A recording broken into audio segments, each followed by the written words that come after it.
Hello, everyone, and welcome here to Enter the Storm qualifier number 6. My name is Solid Jake, and it is the return of Forecourt Jester. Welcome back. Oh, it's been too long, Mr. Jake. Been too long, but always happy to be helping out here with Heroes Esports.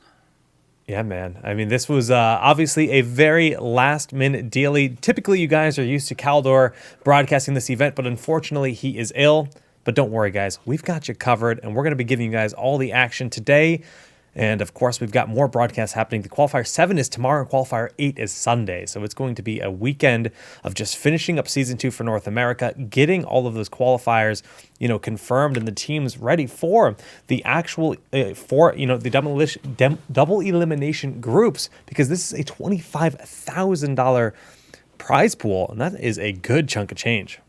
It would be interesting if they were actually called the Demolition Group. The double elimination, the demolition. This is the survival of the fittest right here. Yeah.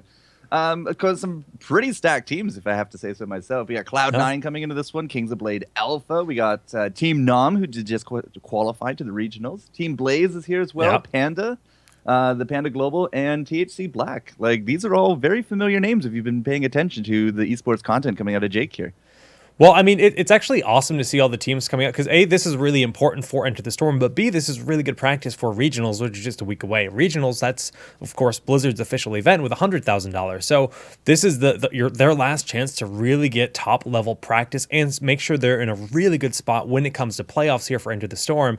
So I'm just really excited to see the turnout for this event because, honestly, there are some times where teams get a little bit, they put less priority. They're like, all right, well, we're already pretty much guaranteed our spot. Do we need to keep playing in the qualifiers? And the answer is not always yes, but having that top seed can really make a difference, and playing in each qualifier is really going to help with that.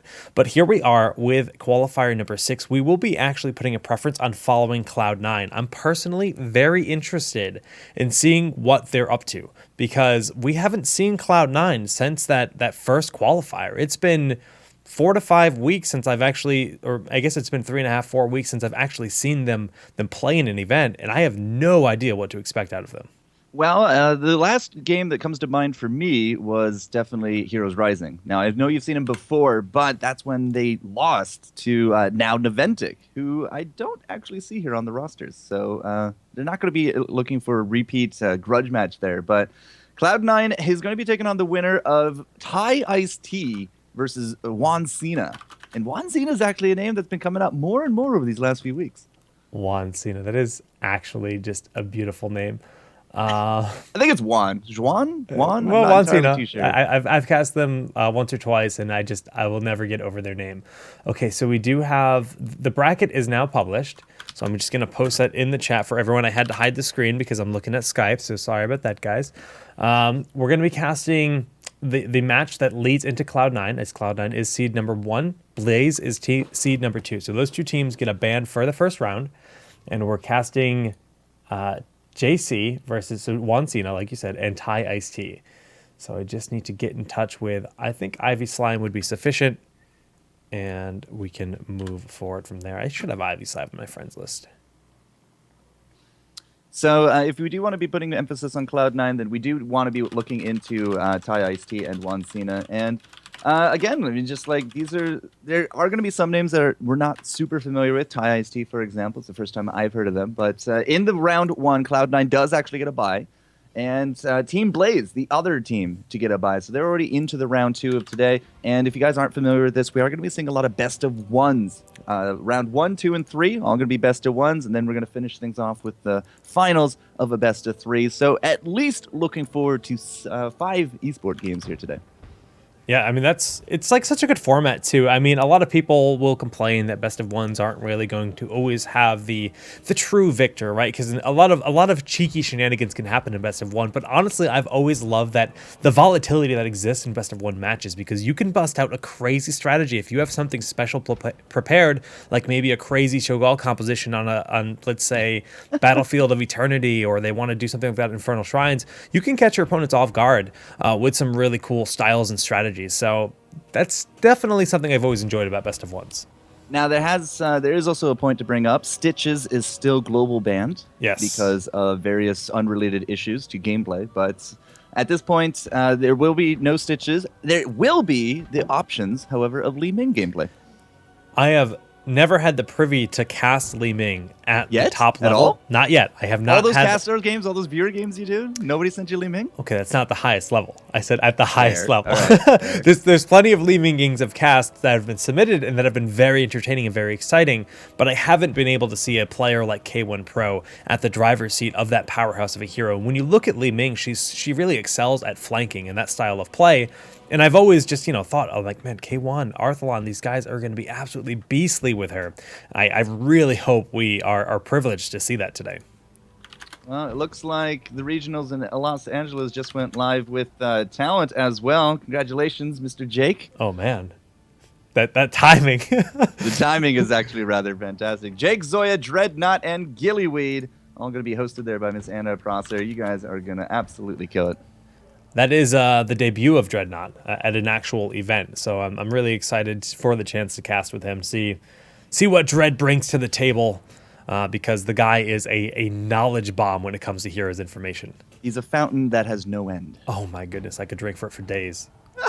Dreadnoughtic Okay. Club, bring me in. Not sure I want to look at that for my mind's eye, but it does look like the draft has been created. We're just waiting for the teams now at this point. And do we actually know what map they have decided on yet? I do not have any idea. I have told them that I'm ready to roll.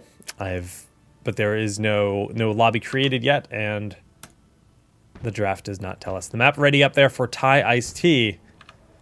Have you ever had Thai Iced Tea? I don't know what a Thai iced tea is. I was going to say, like, I'd imagine it is an adult drink, an adult beverage, but I'm actually really not sure. You know what? Google can come to the save here. Oh. Thai iced tea. All right, Thai guys. iced tea is more or less looking just like iced tea. Nice. Vegan Thai iced tea. I wonder what the difference is there. Huh. That's actually... I'm a little worried now. It's a drink made from Ceylon, and that's it. So it's just a very expensive tea. Seems to be all it is. Alrighty, well, we do see the pick ban of the maps has started here. Sky Temple, Blackheart's Bay, Garden of Terror have all been nixed at this point in time. And we have plenty still on the table. They're going to narrow it down to just one map. Right, because it is going to be the best of one. Yep. So this means one, two... Who's actually going to get the choice? Should be Juan Cena? No, it should be Thai Iced Tea then, if they started. No, it's going to be Juan Cena. Or no, I guess it will be Thai Iced Tea, because whatever they last ban is going to be whatever result is going to be the pick. So no Blackhearts, no Garden, no Eternity. Cursed Hollow still in the mix. Cursed Hollow or Infernal Shrines are kind of the two I'm leaning towards. Alrighty, well, we'll have to see. I mean, Dragonshire, another very popular map, actually. But I actually think it's going to be Dragon or Shrines. Tomb of the Spider Queen is really falling out of favor with a lot of players. It's just the size of the map. It's so scary for rotations. And if you get that first turn in, you just tend to have a nice, strong experience lead going towards level 10. Almost guarantee yourself those heroics. But, okay, it's left. It's that or Infernal Shrines for this best of one series. And it's Infernal Shrines, my favorite map in the entire pool. All right, so the big question here is, do we have anything up our sleeves? I know T.Goons, you brought up Cho'Gall a bit earlier, but they absolutely adore that comp, but I'm not entirely too sure if Juan Cena will live up to that name and take over, the kind of the raid boss in the lane. Yeah, we'll have to see. Ooh, did I just get a lobby invite? Oh, the dream. We are moving. Jester, I will shoot you the invite. Yeah, always appreciated, sir. First ban is going to go over to,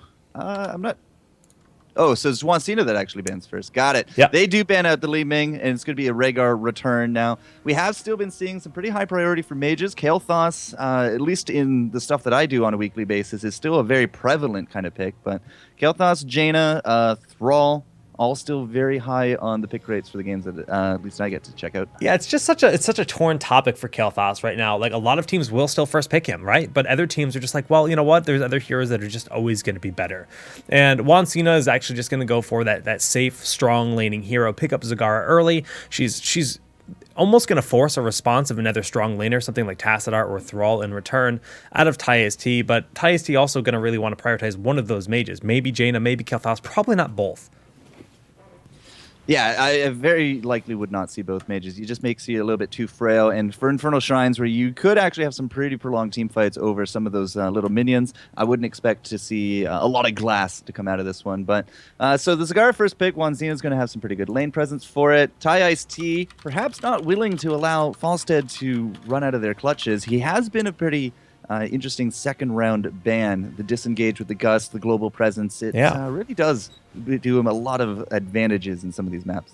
Yeah, it's really cool the direction Blizzard's going with that hero too right now, because they're trying to give him a little bit more build diversity. They're trying to make him a little bit more viable in the ability power sense style of play. But currently, he's just, like you said, so incredibly valuable when it comes to having a strong disengage. And on a map like Infernal Shrines, where he can be soaking for a long period of time and utilize that fly to get back up, it is actually quite powerful. They're also going to go for that Kael'thas. We talked about him. He's still a very strong hero.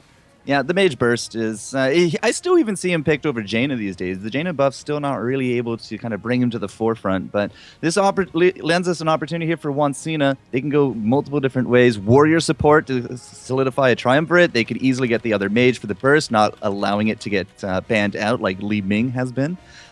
Putting in a support pick would probably be more preferable over Warriors, since neither side have actually picked up one. We don't have an already ban, but we do have a Rhaegar ban already. Yeah, Rhaegar is just way too powerful in the current meta. Even with the nerfs he's gotten in 2 patches in a row, considered the top support by a long shot. So with Jaina now being picked up, what is the next prioritization? I mean, Tyrande is still quite valuable.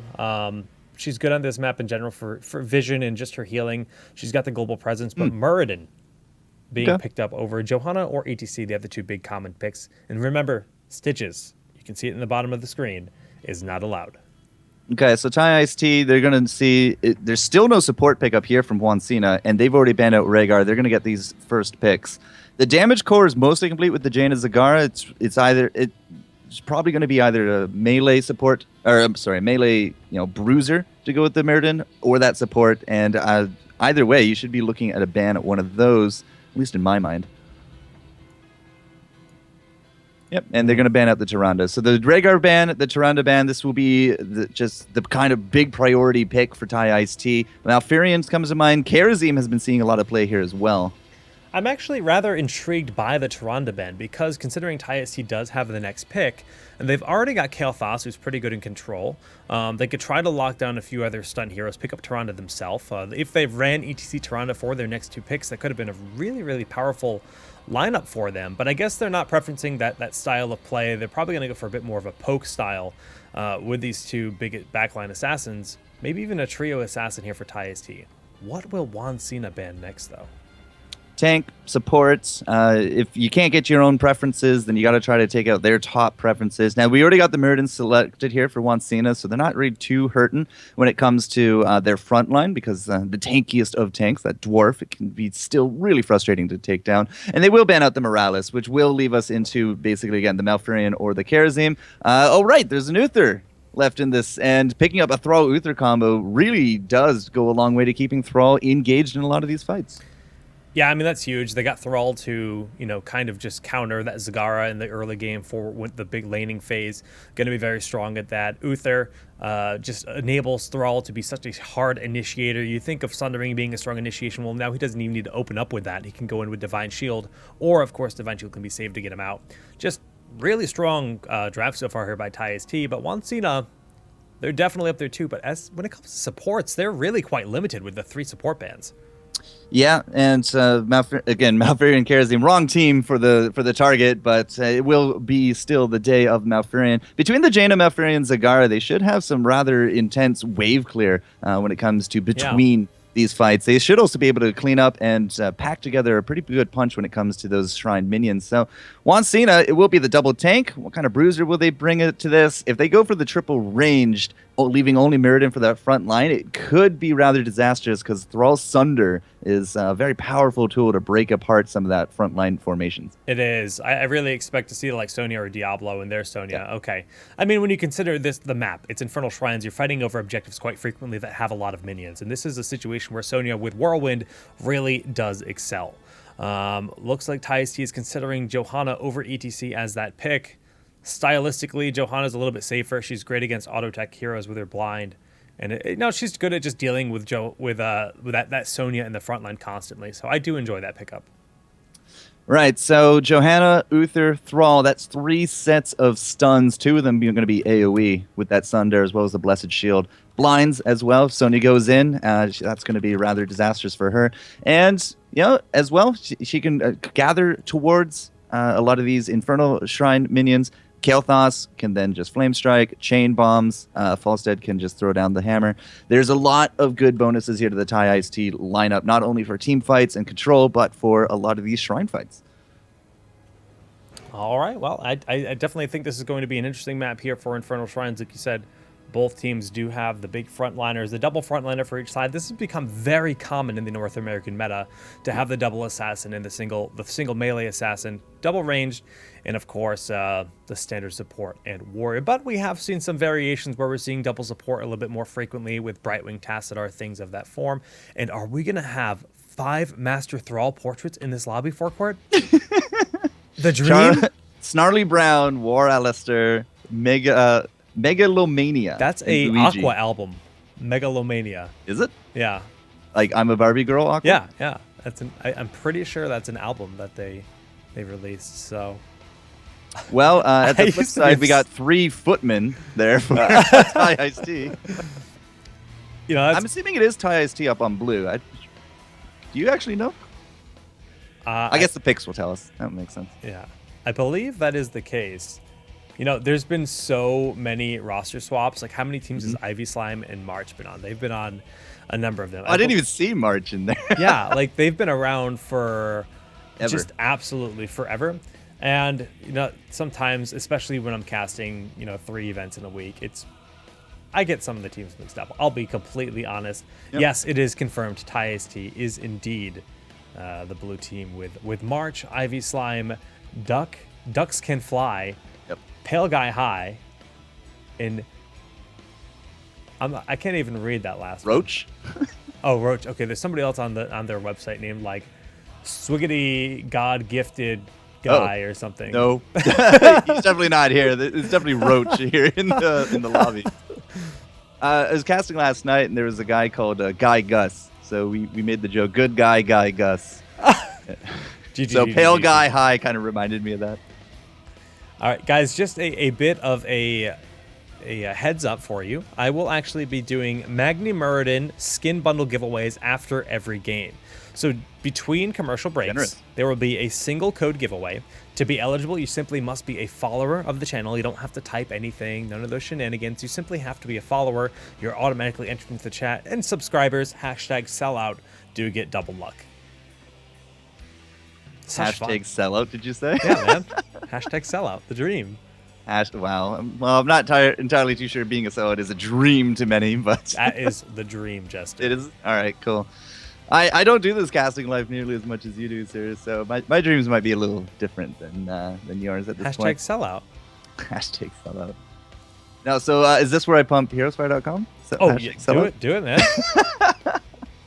Actually, this will be interesting for you because I noticed you just launched a new podcast. Congratulations, Town Hall Overwatch. Thank you. It's we just updated OverwatchFire.com. Oh man! Like literally 5 minutes ago. Really? Yep. Brand new features, new guide system. It's going to be coming out here soon. So I do highly encourage you to check it out and let me know how you like it. Oh, #sellout. It sounds like Muba is back alive. So I'm going to get the bracket updated for you guys. I know you guys are hungry to check out that bracket, and the mods are working overtime right now, keeping the chat updated. So let's get that fixed. Of course, you can just type !bracket in the chat. Somebody already did it. I think Mubot is like the most hated Twitch user of all time. Oh, man. every time I go into like these big channels, it's just Moobot's just consistently banning people, and then when they get unbanned, all they say is just like "screw you, Moobot," but in a little bit more colorful language. Then they get banned again. So I really do think, in a sheer numbers game, I think Moobot is the #1 hated person in Twitch. All of Twitch. All of Twitch, yeah. If you look at the numbers. That's actually kind of a cool stat, like to be the most infamous Twitch user in the world, even if it's not a real person. I would have so much pride in myself if I was the most hated anywhere. Most hated. That's quite the title to go into. I have a new thing to aspire for, Jesse. Thank you. Hated. We need a Jake bot, and then you just spam I hate eggs. Yeah. Oh my goodness. JakeBot would hate eggs. Yep. Like, can't eat eggs. It ended up being the dream. 5 master thrall skin portraits. The synergy from Juan Cena. Unparalleled. Only 3 footmen. I gotta say, Juan Cena is gonna be on point about this one. Only 2 I footmen. really wanted to see like 5 Cho'Gall master portraits. Oh man, I don't know. Or if anyone the has combo that. portraits. The combo portraits. That would be cool. If they did like 2 Chos, 2 Galls, and then like a. No, there's an actual portrait if you have level 10 on both. Oh really? Yep. Man, I'm fraudulent. I didn't even know that. Cho'Gall's my only hero. I don't even have their master portraits, but we are loaded in here to this best of 1 series. And on the left side, it is Thai Iced Tea. We've got Ivy Slime on Thrall, Roach playing Johanna, Pale Guy High playing Uther, March on the Kale Foss, and Ducks Can Fly playing Falstad. How fitting is that? He is not a duck, but we got the ring around the rosy around Ragnarok here, who's our Zagara, just dancing around. Megalomania is going to be our Muradin. We do have a Malfurion by Snarly Brown. Luigi's our Sonya, and War Alaster is going to be our Jaina. Master Skin Jaina, too. Riding side saddle on a little goat thing. That mount will always bother me, dude. I don't... What's wrong with the Wonder Billy? That's not a Wonder Billy at all, is it? All right, well, the Dwarf Toss has to be used very early as Megalomania takes a lot of damage there. But of course, those level 1 talents have been selected. Ever since they buffed Frostbolt on Jaina, we're starting to see more and more talents picked up. Winter's Reach here, stylistically, going to be favored for our Jaina player. And see Moonburn, just very common here on this map, in particular for the lane clear. Now, Sonya also has that War Paint, so we'll have to keep an eye to see if she's going to deviate out of what we typically see of War Paint. Kind of depends at 4, Mercenary Lord or not, and then the Ferocious healing at 7. Yeah, it's always interesting to see like the stylistic differences for Shadow Fury and Warpaint. Just, you know, opting for a little bit more sustain. Even when you have Malfurion for those big AoE heals, it can certainly make a big difference having Warpaint. We got 3 into this bottom lane here for Juan Cena, but it looks like they're not really going to be able to push their advantage too much. No real structural damage has gone down, even with that Zagara. But mid, though. Oh, yeah, that is Snarly Brown goes down. Ripperoni and cheese. Well, Snarly Brown early, dead down. I mix up all the words there because that's just how esports today is. And that will be the first death on Malfurion. War Alistair getting pulled back in by the Condemned, but able to get out of there A-OK. And just a nice little greeting from that Frostbolt for Megalomania as they back away. Yeah, picking up the kill, it's not going to be the end of the world here for Juan Cena. It does put them a little bit behind in that experience, and a race to 4 is something that a lot of teams really are going to be opting for because the Shrine is now going to be activating. It's going to be the bottom. That's actually pretty good here for Ragnarok. Doesn't have to go too far. Already has those creep tumors down, so the web is set. All right, the Ancient Spear did miss on Ducks Can Fly. Now War Alistair pushed too far forward and does end up going down. A nice turnaround there by Thai Iced Tea after we saw the overextension by Juan Cena.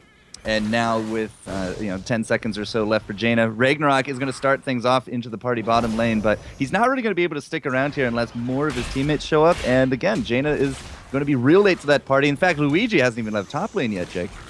Yeah, he's just now making his way down. Dusk Can Fly flies on in, immediately goes for Ragnarok on Zagara, just bullying him away from the Shrine. And we do see Thai Iced Tea starting to really collect as much of these skeletons as they can. But with War Alistair up on Jaina, we're going to look to see a fight happen very soon. Just some safe poking. Zagara trying to get in position. Not a big lead yet. Roach is thinking about poking it. Megalomaniac now. He's looking for the stun. He missed. Oh, that is a huge Hammer of Justice. Dwarf Toss was very short and not enough. Murden is dead. And the Frostwolf actually connecting there onto Jaina. The Flame Strike will not hit, but Luigi gets caught by it and ends up dying to the Chain Lightning of Thrall.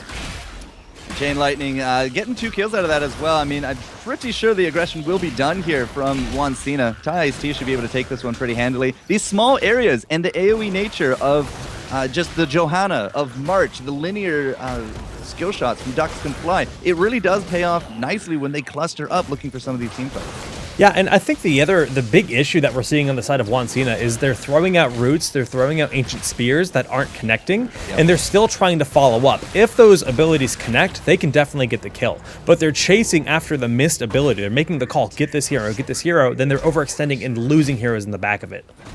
Now, Ducks Can Fly, using that mount of his, he just flies all the way top, so they are going to get max soak into that top lane. Luigi's efforts, well, not in vain, but they're not going to get a turret or anything. Trying to lure out this this Punisher into the bottom lane. It's working out well, but still, they are going to lose out probably 2 turrets here. I mean, the 2 towers down, the kills they've picked up, it's going to give them a full level lead in the level 7 talent tier, and that just gives them so much presence on the map. The threat of rotations with that talent tier advantage, they can get offensive onto the mercenary camps, which is exactly what we're seeing.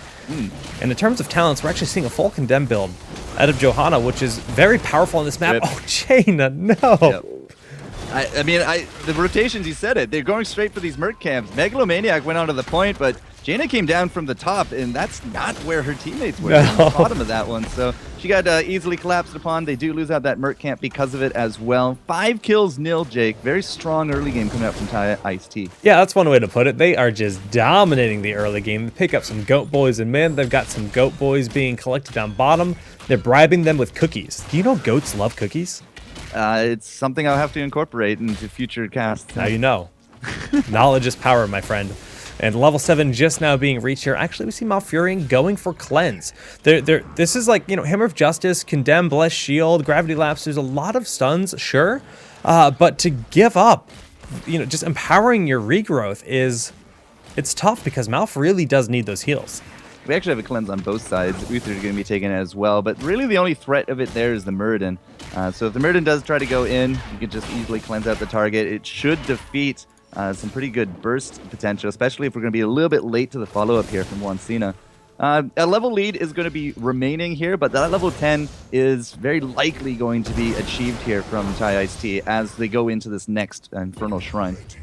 Oh, this is well timed too. Oh no, they back away, decide to get mana. I thought they were gonna get the Fallen Shaman, yes, so right as the shrine is popping up here, which would be a nice distraction, but they're taking the safe call. They're saying, let's just get ready for this fight, top off our mana, get to the shrine, we'll have level 10 first, and we can guarantee ourselves a stronger push with this Immortal afterwards. Well, even with the max soak, it wasn't quite 10 before the Infernal Shrine. Needed another 30 seconds or so, but there's no rush to it right now. In fact, we're just looking for these picks before we get to 10 here from TiICE. Yeah, Juan Cena is well aware that they need to be careful here. Level 10 has been picked up with Sundering, Mighty Gust, Divine Shield, Pyroblast! Oh, man. And Bless Shield is going to be I was curious if we're going to see Falling Sword, not today, but Pyroblast, 100-second cooldown. They buff the damage, it scales really well late game. Not at all what I was expecting today. You got to think about the targets that exist. Jaina has Ice Block, Malfurion has Ice Block, Muradin and Sonya are both really hard to kill as it is, so... Good job, Zagara. Roasted Zerg for dinner. I guess so. But yes, we do see they're just giving up that shrine. Just level 10, too much of a threat for them to even consider contesting it. Now, fun things about this. If we see Marsh actually using the Pyroblast, he can get stunned during that entire channel. He can get Maud. We don't actually have any silences. We don't have to worry about that. But you can actually defeat the channel a little bit, looking for a bit more of a favorable position. True. Well, we'll see what they're able to do with it. Everything on the other side, though, I mean, Ring of Frost, the combo with Maw, very powerful. So hopefully we can see some of those landed by Juan Cena because they're going to be quite reliant on that. But also, Maw to buy some time for that Tranquility to get the big healing off also can make some big plays in these games. We do see the Khazar camp now back up on the right side, and the Fallen Shaman camp on the left side still available. But both of the teams really just skirting around each other right now. Well, we did just hit 10 on both sides. So with the Punisher down, there's not a huge need to fight right now. 2 levels down, though, will put us up to that level 13 mark for TIST fairly soon. So you will want to make something happen sometime in the next 60 seconds or so. Yeah, that's the trouble with always being down a little bit in XP. You have these kind of windows where it's like right now we are in a pretty good situation to take a fight. Otherwise, we're going to be down to talent tier advantage where we just have to continue to play passively. And it just puts this really weird dynamic into the game where teams have to try to find those windows, find those picks. And this Merc camp in the bottom could have been that pick, but they don't catch it in time. Well, they had to have known. They had all that access. Oh, here's the Pyron Ragnarok. No, whoa, man! The Living Bomb finishing the job. The Ring of Frost combo with the Maw does pick up the trade. So Kael'thas and Zagar trading out, but 2 heroics spent just to get Kael'thas. Ooh, that's not ideal. Yeah, and both heroics actually going to come back at the same time. Ring of Frost to be there just a little bit earlier, but that's also the first kill here from Juan Cena. It's true. But it's definitely something on the board. But level 13 has been achieved. Oh no, Pale Guy High. Goodbye, my friend. Oh, Divine Shield at the last moment. Does pop his heroic to get out. Well, it will keep him alive, but now you don't have a shield for this next fight. Roach also lost the fight one-on-one against Luigi into that bottom lane. So those level 13 talents might be offset by the loss of some of these heroics. That being said, they did just lose out their top fort. That's true. That is a big deal, losing that fort there. I mean, the Punisher will be in the top lane as well. Oh, man, a nice pick up there. The Blizzard crashing down, getting the final hit. Obviously, I'm not able to save the Falstad player. It was a good dodge from him, though. We went in with... It was a Gust that got defeated by Dwarf Toss because of the unstoppable nature of it. And then Dux actually did avoid that with the stun. Didn't matter, though, because Jaina at that level 4 does have Snowstorm, so... I do like this call that we're seeing right now. Level 13 has been reached, but considering they were down a hero, they opted to have Kael'thas Merc it up. He picked up a camp in mid, picked up a camp in bottom, forced Sonya to respond. Only 10 of the Skeletal Defenders have been destroyed and taken out by Juan Cena, so there's still a chance that we can see the contest here. Falstad's back up, he's flying into battle, and we're going to look to see a full-on fight happen here.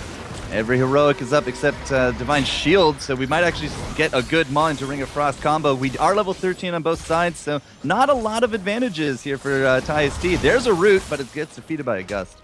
All right, forcing out that Gust is nice, though. Dux was just, a little bit scared from that threat of the Ancient Spirit coming in from Sonya, and Alistar's getting very low. The Sundering does pick him off, and the Pyroblast going out onto Ragnarok. That priority target for Zagar is working out 2 for 2 on the Pyros, and Sonya falls as well. 3-0 in favor of TIST in a beautiful initiated fight. As soon as that Sunder went down, you can tell these guys are really talking to each other a lot on their team comms. As soon as it went down, the channel of the Pyroblast started out. There was nothing anybody could really done because they were all shunted backwards. There was no Gust. That's true. But when you're not in range for any of those stuns, that Pyroblast channel is going to get off for free. We had no Maw there either, and Jaina got eliminated first. There was no Ring of Frost. The combo that is going to be the big threat here from Juan Cena had no chance of being executed. Yeah, I mean... like you said, just too much of a blow up. Zagar scrambling the moment that Pyroblast was on her. It's 100-second cooldown, but it effectively causes a hero to scramble. And it paid its dividends in that fight, that's for sure. Level 16 is almost here, and Luigi is getting very low, but does manage to get out. Ragnarok needs to be so careful. He's looking for that Maw, but it's a risky thing to do. He can get stunned out of it. He can get just Maw, well, if he does get the Maw and he gets Zerg down anyways, doesn't really matter too much. He's very far away from his team. Now he's showing himself that he's not with that team. Oh, he's stepping forward, though, looking for the Maw, and he only gets the single target, not what they wanted. Tranquility used in the backline. Maw has expired, and Dux Can Fly has been released. A lot of those Frost Pulses going out from the Punisher, and the Keep is imminently going to fall in this situation. They'll just back away once they get the Keep, and it should be a successful push and disengage. And the ring, unfortunately, just hits nobody. Not exactly the best coming out here from Juan Cena. Now they've lost out that Keep as well. 16 advantage. We got Hammer Time here. That's another stun that they have to contend with from that Falstad now. So, again, like the big clump up nature, the big AoE nature of the Blessed Shield, the Sunder. We have a stun on Uther from the beginning. Double now with the Benediction. And now another one here for Falstad. It's really hard to kind of get a position on top of this team of TIST. Yeah, they've got the responses that they need, that's for sure. And really all we have instead of Juan Cena is Maw to try to make the big plays happen for those big control heroics. Just a little light poke here in the mid lane. I mean, they're really just trying to buy time for this Khazra camp, which they can opt to escort if they like, but there's so many other mercenary camps available on the map. It's interesting that we did actually force out those double ice blocks. Everybody kind of saw that one coming, but so far 2 for 2 pyros have lasted on Zagara. And as you said, you can't really put on the Sonya, you can't put on the Muradin. It's going to be crispy Zergs all day. Crispy Zergs. Going to be roasting and frying all day.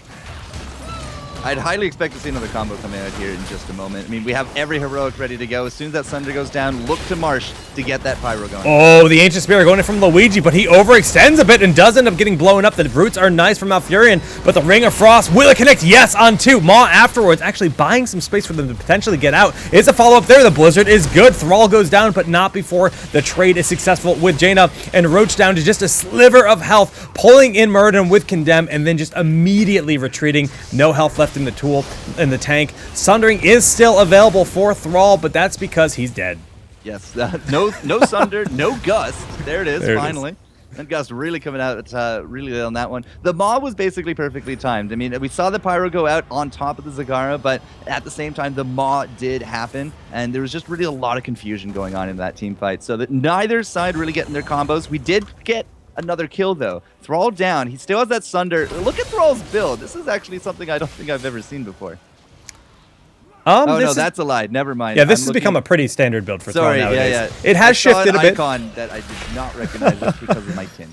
Don't worry about it. I'm just bad. Just to explain this Thrall build, for anyone that doesn't understand it, basically what it's designed for is with Rolling Thunder and Ride the Lightning, you have so much power in the lanes, you just safely poke at the minions. And late game, you have that powerful Wind Fury to engage with. We might see that in just a moment. Ivy Slime going forward with a huge Sundering. The Wolf goes out, connects, force out the Ice Block from Jaina, the Ice Block from Malfurion as well, but Luigi's getting burnt in the back. When you force that Ice Block on Malfurion, they effectively have no healing available, and Thrall did his job dutifully there. No tranquility. Makes these team fights very, very hard because there's just so much AoE damage to contend with here. And not having that Trank, just look at the team right now. Not only did we lose out the Sonya, but everybody is now low. They can't re-engage this. It doesn't even matter. The Punisher is going to be coming out of that one. And I really got to start looking at Thrall and not thinking that he had 5 Wind Fury talents, because that's just not possible. That's why I was like, I've never seen that before, because it's not possible, Jester. That would be intense. All right, well, the Punisher, again, has been picked up here by Thai Iced Tea. He is sipping on that glass of delicious tea and diving into his opponent, Snarly Brown. Gonna have to back away. No follow-up when that Punisher did dive in. There's no ring here. We do have a Maw, but ring's still out for 29 seconds. The mortar nature of this Punisher is still making us dance around. There's the Maw. It gets 1. We just have Johanna. actually the shield on Slime. Yeah, just Johanna. Not really going to work out that well. The nice Gust to disengage, and they're stepping forward. Pyroblast there on Alistair. Does he have that Ice Block ready? It does look like he's going to live through it. So wasted 100-second cooldown there from the Pyroblast, and Roach needs to back away. The Ancient Spear connecting, and wow, the Sundering there to peel just enough space for him to get away. Yeah, and they actually try to follow some damage on top of Megalomaniac, so he's going to get stunned. Here's another Ring of Frost. It's just not hitting the mark, but it doesn't matter. Uther will drop, and just before the 20 mark as well, he can't come back because he has no redemption yet. Hashtag Ring of Loss, man. It has had very little impact in this game. That's brutal, Jake. Like lose Nara. Lose Nara. Well, level 20 is so very close, but the level 16 talents we can see here, Northern Exposure was picked up from Jaina to really just give them so much more just burst potential on this team. Sonya can stay in much longer with the Nerves of Steel, and it's the same deal here with Stoneform on Muradin, and of course Hardened Focus is going to just let Malf. I mean, the fact that he didn't go for any regrowth talents at all means his healing is much less impactful, but having more heals and more roots, of course, is absolutely crucial at this point in the game. All right, here's the Storm tier talents. Do we even still call them that anymore? That used to be a big thing back in the day. That is the technical term for them. Fair enough. All right, Redemption. We do got the Indestructible, a Bolt of the Storm, Nexus Frenzy, not Epic Mount. I really do kind of prefer the Epic Mount, but the Nexus Frenzy will keep him a little bit safer, a little bit more damage. Yeah, it's pretty 50-50 based on the player as to what they prefer. I mean, if he's feeling super confident, if he doesn't think he needs the Epic Mount to make those big flanks, since they already have hard initiations like Sundering and Blessed Shield, you can get so much damage impact when you grab Nexus Frenzy. So I enjoy the pickup a lot. I was curious to see if Roach was actually going to throw down the Blessed there for a collapse. We have all their cooldowns ready to go. Pale Guy High wasn't on that front line, and now you can see him here coming into it. Gust will reset the aggression on top of Johanna, but she really does kind of excel at taking the brunt of that damage, doesn't she? She does. I mean, she is, I don't know, she's just so good at soaking it all up. She's very powerful in that regard. I like this call from March, running down here, throwing out those chain bombs, grabbing a Khazra camp in the bottom lane. Top lane is being defended because no level 20 here on the side of Juan Cena. I just noticed Marsh actually has gathering power, and I don't think he's died this game. He's died once. That is a good thing to point out. 6 stacks right now. But that's actually critical when it comes to Pyroblast. But good call. We didn't reference that at all this game. You just don't get to see it as much anymore. It's just a sign of confidence again from these guys. They're level 20 now, and it's really paid off. Yeah.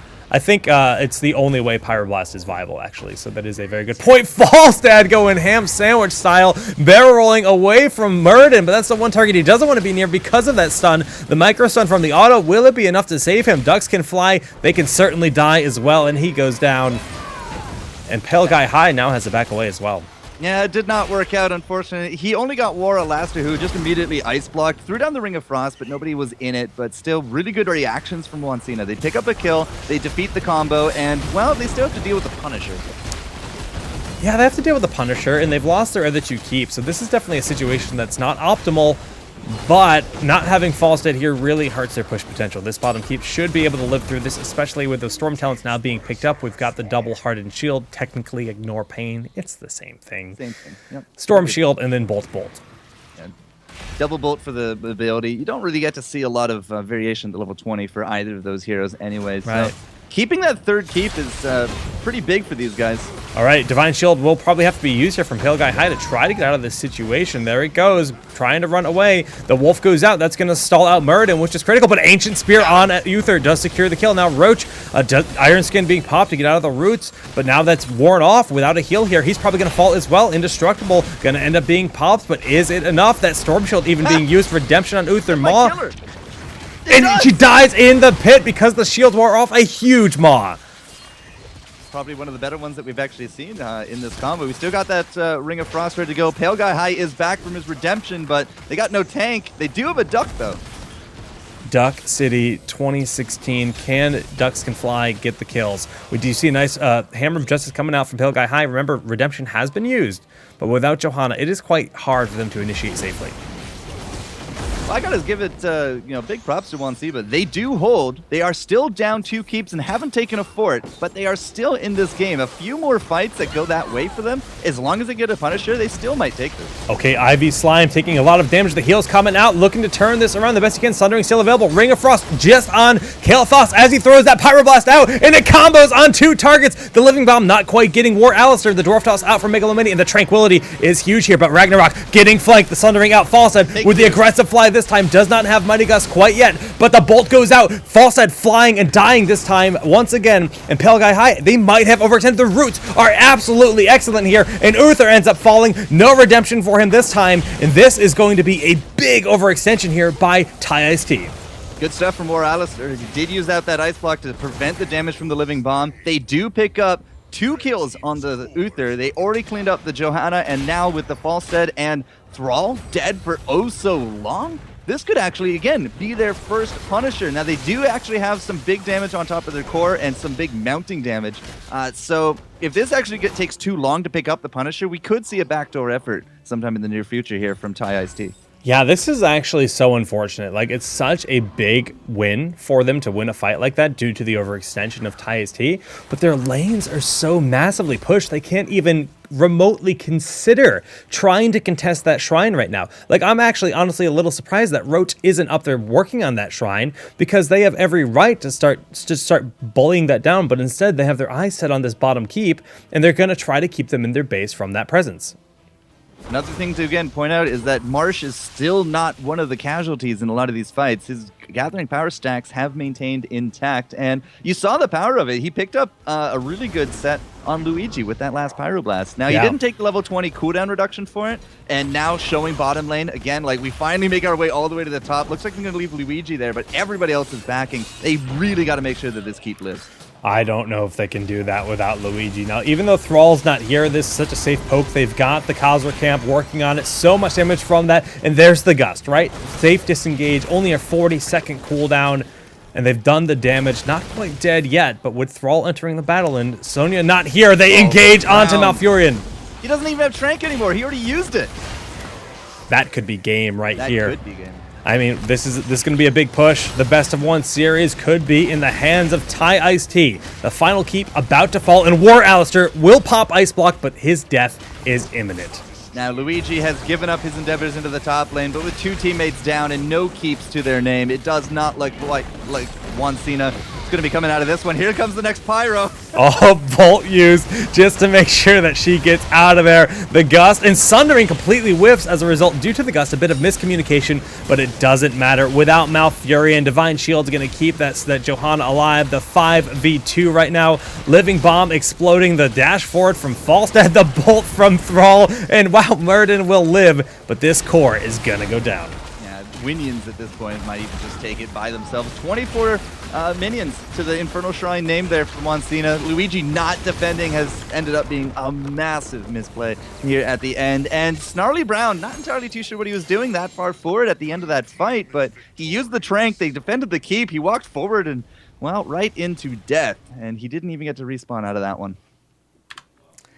Jester, we just saw Gathering Power Pyroblast, and Kael'thas racked up 76,000 damage.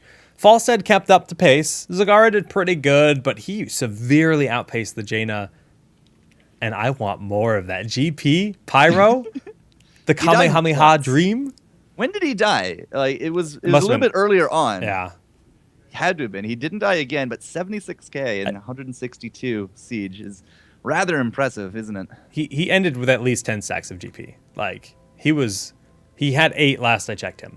So that's 16% ability power. And that's really impressive and really fun to watch. So that means we have Ty Ice-T advancing to face up against Cloud9 in the next round. Dun dun dun. And that's the team you want to keep your eye on, huh? Yeah, we are basically going to follow this part of the bracket for the duration of today. I mean, if Cloud9 loses, we'll just go with the victor in that matchup and continue to follow that. I believe there are some other multi-language streams available, but I believe we are the only English stream for today. I almost said American stream, and I was like, A, you're Canadian, B, the language is English, and C, this is politically incorrect in just about every way. Like nice. Now, American. We got to talk like this now, boy. You know, that would be a really fun cast. Was that racist of me? I'm not sure. Probably. Aren't you actually technically American? Born in Arizona, but I've been living in Canada all my life. Oh, man, he's so fraudulent. All these people look up to him as, like, the Canada hope. I do not actually own an American passport, though. So okay. I'm redeemed a slight amount. It really makes it bothersome to go over borders. Like, when you go to a video game event, sometimes you got to be like, yeah, I'm going to go see an event or I'm casting an event for video games. Their eyes just glaze over. But the other times it's just like, so where's your American passport? It's like, I don't have one. It's like, why not? You're born in Arizona. It's like, because I don't hold citizenship. Well, you know, we're in a war right now. We need all the help we can get. I'm like, you're too old to be drafted anyways, man. So am I. The dream's I'm dead. Looking at Kael'thas. It was level 22, right? He was level 23 by the end game, right? Yeah. I think he was level 22 when he casted that last Pyro. If he had 10 stacks, that's 20% more, which is 500. It hit for somewhere in the 2,800 range. Yeah, that hurts. I mean, I don't try to do math on stream, so I'm just going to say yes. Oh, there's no math here. HeroesFire.com has the best talent calculator out there. The plugs are there. Go check out HeroesFire.com. And remember, during this commercial break, we're going to be giving away one Magni Muradin skin bundle. All you have to do to be eligible is to hit that follow button here on the stream, and you're automatically entered into the giveaway. It will be sent to the winner via private message, and I will also announce it in chat. But on that note, we're going to go to a quick commercial break to set up for round 2, where we have Ty Ice-T versus Cloud9. Stay tuned.